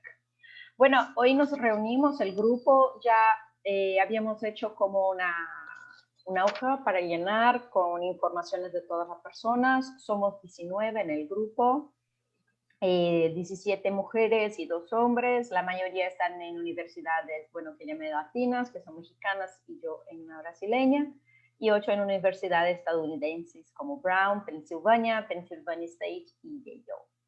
El grupo hoy en el encuentro estuvimos 17, es un grupo bien diverso en sus perspectivas, de los participantes, de lo que esperan, pero también de sus backgrounds. Y eso nos pareció muy interesante porque había mucha gente ahí que estaba muy interesada justo en la idea del trabajo interdisciplinar. Y por eso también, siguiendo una sugerencia de la reunión previa que habíamos tenido, nos pusimos de acuerdo en esta idea de armar subgrupos, pero siempre trabajando juntos con esta idea interdisciplinaria. Pero pensando temas convergentes, como por ejemplo nos surgió en la reunión el tema de salud sexual, el tema de violencia de género, violencia contra las mujeres y política y género. Eso nos apareció por varias personas y bueno, con diferentes perspectivas interdisciplinarias. Hay gente ahí de estudios culturales, demógrafas, de políticas públicas, cientistas politólogas, gente de la sociología, de la comunicación, derecho, antropología, y también gente que trabaja en lo práctico, ¿no? Investigación, gente que trabaja directamente en la política pública. Igual vimos que hay vertientes dentro del campo de estudios de género y feminismo que son, bueno, que hablan entre unas con las otras y las que pensamos trabajar en esos términos interdisciplinarios, que son masculinidades, feminismos, género, la cuestión del conservadurismo, antiderechos y feminismos indígenas. Bueno, esto fue lo que nos surgió hoy un poco en la charla que tuvimos una hora antes del encuentro, pero también antes habíamos hecho como una mini encuesta para entender las expectations del grupo, y lo que vimos es que había mucha gente que decía más o menos lo mismo, que es la idea de compartir manuscritos, compartir trabajos en progreso como una forma de intercambiar ideas, intercambiar bibliografía, referencia, lo que sea. Eso apareció muchas veces, pues, fue lo más mencionado en esta encuesta que hicimos. Y esto, bueno, es algo que vamos a intentar trabajar como grupo. Otras cosas que también fueron muy mencionadas era la idea de hacer proyectos en conjunto, la idea de advocacy para políticas públicas, esta idea de compartir información, noticias, seminarios, o sea, hacer este intercambio, pero también con un ojo por las cuestiones de desigualdad en la academia y esta cuestión del backlash de estudios de género en América Latina. Además, también hubo una expectativa de que trabajáramos con este tema de las nuevas epistemologías para entender los estudios de salud, de economía y todo eso. Así, bueno, platicamos un poco cada una desde su perspectiva y lo que acordamos fue una idea de tener ya un encuentro para finales de febrero en el que trabajaríamos los subgrupos. No sabemos exactamente cómo va a ser este trabajo, pero queríamos sí ya acordar algo para el futuro, para considerarlo, para ya estar pendiente de eso, pensando. Y vamos a encontrar nuevamente, y la idea es proponer que alguien proponga algunos de sus grupos, estudios que están siendo hechos. Y una otra idea que también fue acordada fue la idea de un repositorio en lo que vamos a compartir programas, últimos trabajos en progreso, cosas recién escritas, porque esto fue algo que se mencionó muchas veces, o sea, todos estaban muy pendientes de esta idea de cambios, de intercambios, de cómo podemos ayudar unas a las otras, hacer proyectos en conjunto, hacer investigación comparada y todo eso. Entonces, estamos ya organizándonos para este encuentro, para pensar en el encuentro, cómo va a ser, y también organizándonos para pensar estos subgrupos que van a trabajar juntos, pero también como esta idea de red, que con vasos comunicantes, como dijeran, o sea, la idea de que vamos a comunicarnos unos con los otros. Y estamos todos muy animadas. Bueno, muchísimas gracias, Débora. Sí, también reitero esta idea de que los grupos de trabajo no son silos, sino que vamos a fomentar el diálogo entre grupos y para lograr esta sinergia entre todos. Y ahora vamos a escuchar al cuarto grupo de trabajo, que es el grupo de trabajo de género en las artes y humanidades, co-coordinado por Elena López. Gracias, Claudia. Pues sí, efectivamente soy Elena López, investigadora del Centro de Investigaciones y Estudios de Género de la UNAM, y tengo el enorme placer, estaba un poquito asustada al principio, pero ahora que ya ha empezado a funcionar el Área 4, pues tengo el enorme placer de coordinar un clúster, un área que gira alrededor de 3 temas: género, artes y humanidades. A fecha de hoy está formado por 30 integrantes provenientes de varias universidades del este de los Estados Unidos, de la UNAM en México, de México también de la Ibero y el TEC de Monterrey, y tenemos también una integrante de la Universidad de Buenos Aires en Argentina y un integrante de la Universidad de Costa Rica. Hemos tenido una sesión de trabajo hace como un par de semanas a la que asistió, de hecho, un número bastante considerable de gente, porque es súper complicado cuadrar agendas. Y bueno, ahí lo que intentábamos en principio era poner en común lo que ya sabíamos por adelantado, y son la diversidad gigantesca de temas, enfoques disciplinares, metodologías, paradigmas teóricos que maneja cada uno de los 30 integrantes, ¿no? Entonces, al poner en común toda esta variedad de intereses y todas estas agendas académicas distintas, pues diseñamos una batería de objetivos en los que no me voy a detener ahora muchísimo, sencillamente voy a mencionar uno que nos parece central, que es de tipo operativo.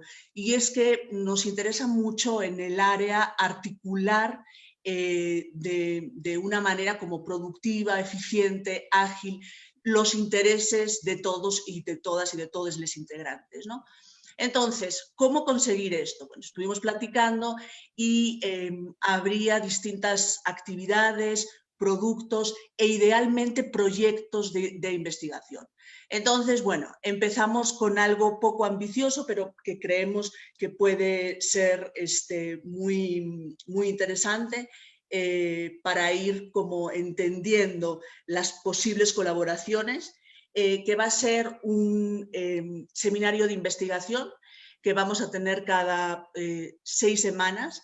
Vamos a comenzar el 11 de diciembre y bueno, es un seminario de investigación abierto a distintas posibilidades, ¿no? Puede ser compartir trabajo en proceso, pero hemos decidido comenzar con lecturas teóricas y luego con algo que mencionaba Benjamín Juárez en su intervención en el panel hace un ratito también, y es que para nosotros como grupo también la teoría se produce no solamente desde la actividad convencionalmente académica, sino también desde prácticas culturales, ¿no? Como puede ser la literatura de ficción, como puede ser las artes vivas, el performance, la música, etcétera, ¿no?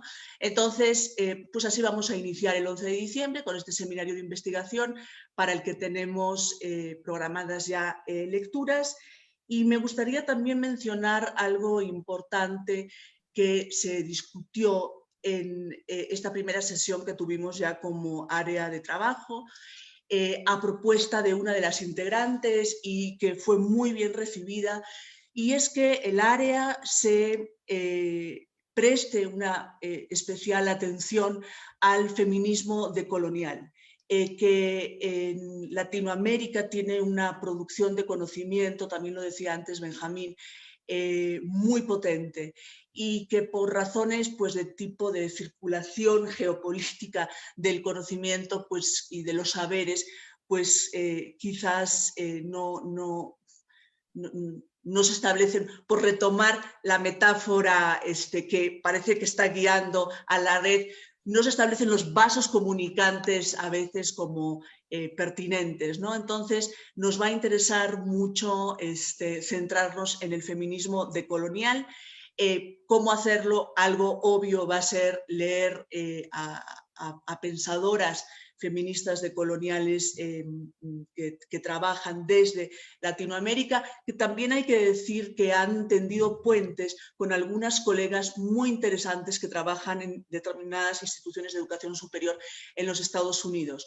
Entonces, lecturas de feminismo decolonial y también, y eso coincide con algo que propuso una de las colegas creo que fue del área de género y teoría feminista, la posibilidad de traducir textos en español que son muy importantes en la región y que, de nuevo, por cuestiones de difusión del conocimiento, no son muy tomados en cuenta a veces o incluso conocidos o leídos en la academia anglosajona.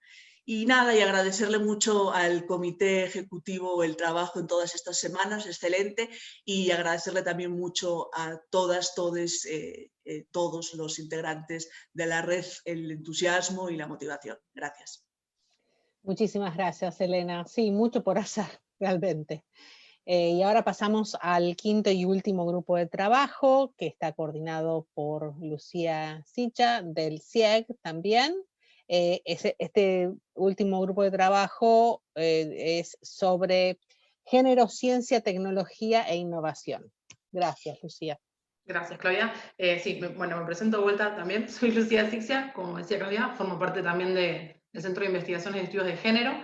Tengo el placer y el honor de coordinar el área de género en la ciencia, la tecnología y la innovación, así que gracias.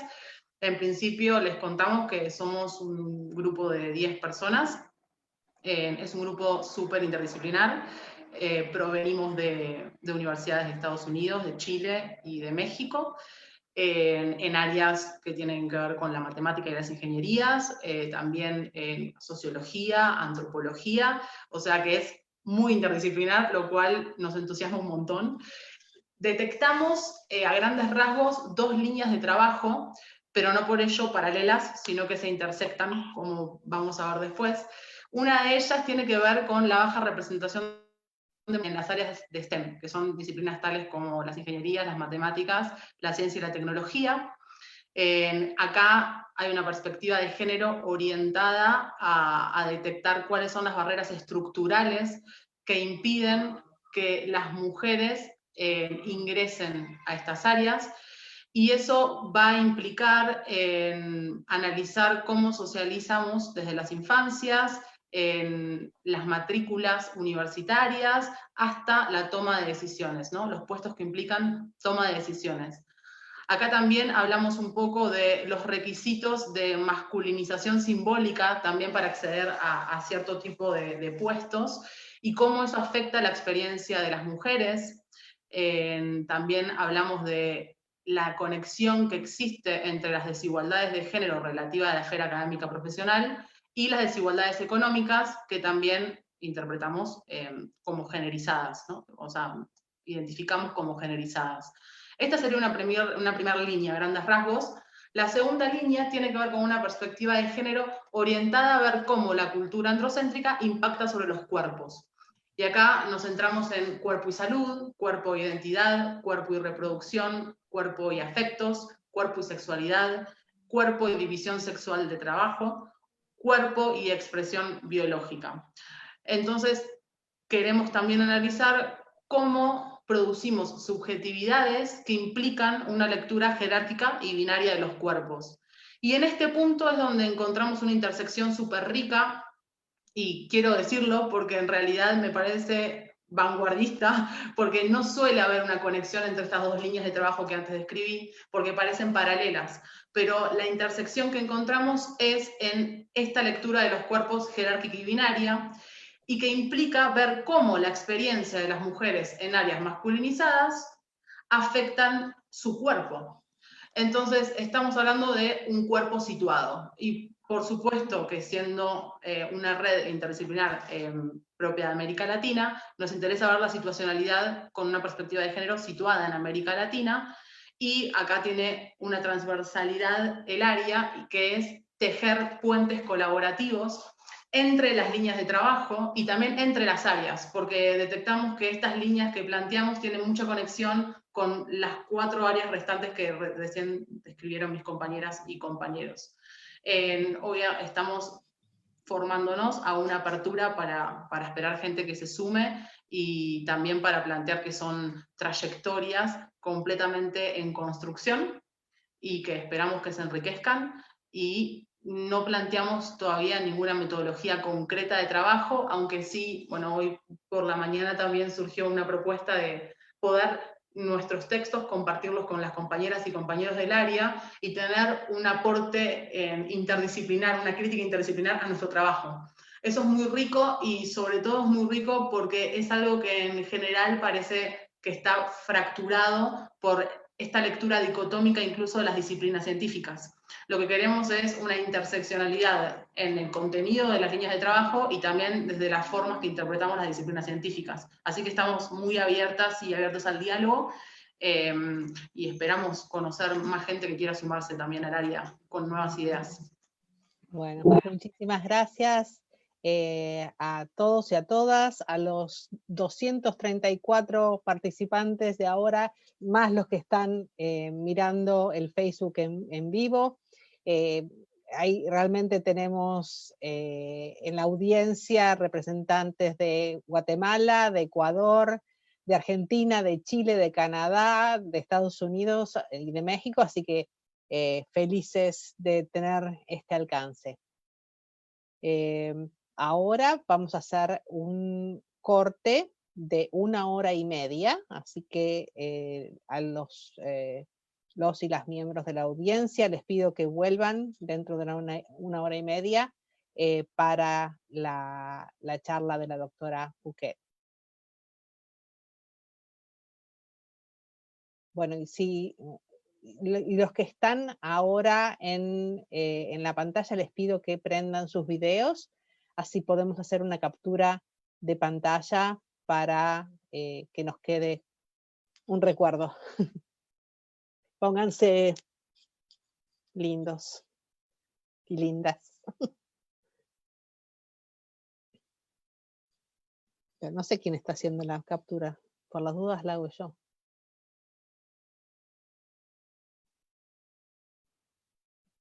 Bueno, muchísimas gracias, nos vemos en 1 hora y media, descansen y vengan con energías renovadas.